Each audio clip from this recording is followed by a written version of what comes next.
Hello and welcome to my channel AprilFlower. I'm Tushara.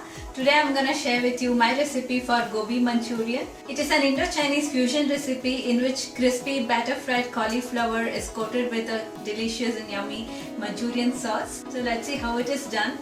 I've taken half of a medium-sized cauliflower. It comes to about 3 cups. I have cut the florets into smaller chunks.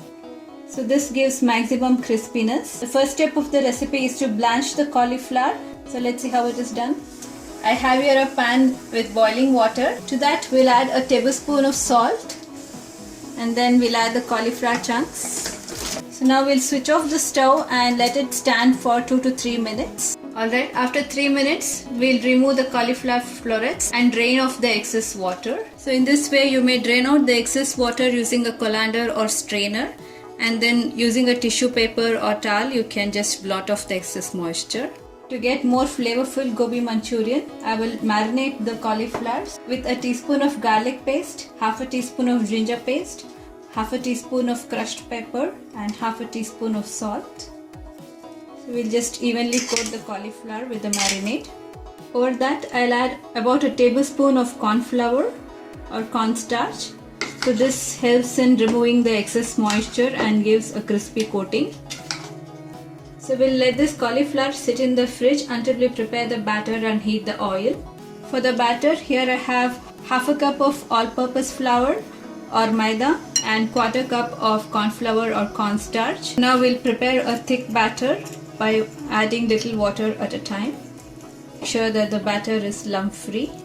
In this way I have prepared the batter with dropping consistency. I added a little more than half a cup of water.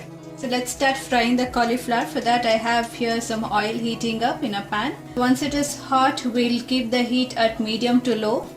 And then we'll dip the cauliflower in the batter and carefully drop it into the oil.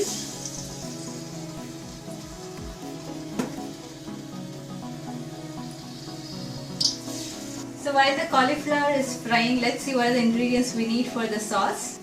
A tablespoon of finely chopped ginger, 1.5 tablespoons of finely chopped garlic, a tablespoon of red chilli flakes. Alternatively, you can use a tablespoon of finely chopped green chillies, half a cup of finely chopped onions. For garnishing, I'll be using some coriander leaves or cilantro and the green part of the spring onion. And the white part we'll use while making the sauce. We'll also need a mixture of a variety of sauces. Firstly, 2 tablespoons of soya sauce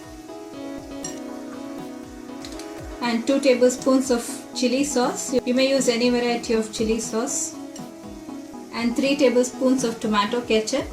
Instead of tomato ketchup, you may even use sweet and sour sauce, and a tablespoon of sugar. So we'll mix it very well. Okay. The cauliflower florets were frying for a while and they've got really very crispy outer layer and also cooked very well from inside. So we'll take off the cauliflower, drain off the excess oil onto a tissue towel. So I'll show you how crispy the cauliflower has turned out. Hope you can hear the crunch. And it's also very well cooked from the inside and very flavorful. You can serve them as it is. So now we'll start making the sauce. For that I'll be using the same pan.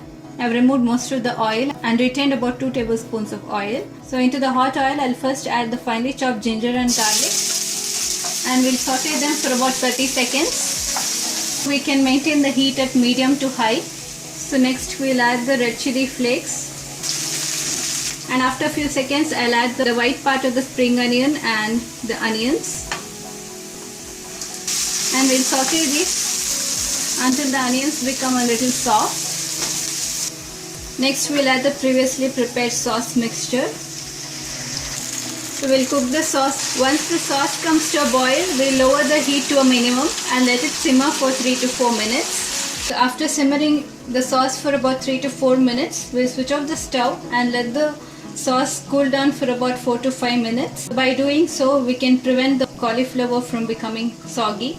Alright, the sauce has been cooling for about 4 to 5 minutes now. So finally we'll add the crispy fried cauliflower florets and give it a quick toss. So look at the nice red color that it's got. So Finally, we'll garnish the dish with lots of coriander leaves or cilantro and some spring onions and serve it immediately. This is how the cauliflower Manchurian finally looks. So this was my recipe for crispy cauliflower Manchurian. This is an excellent dish for a starter. If you like this recipe, please hit the like button, subscribe to my channel. Until next time, it's bye from me. Thanks for watching.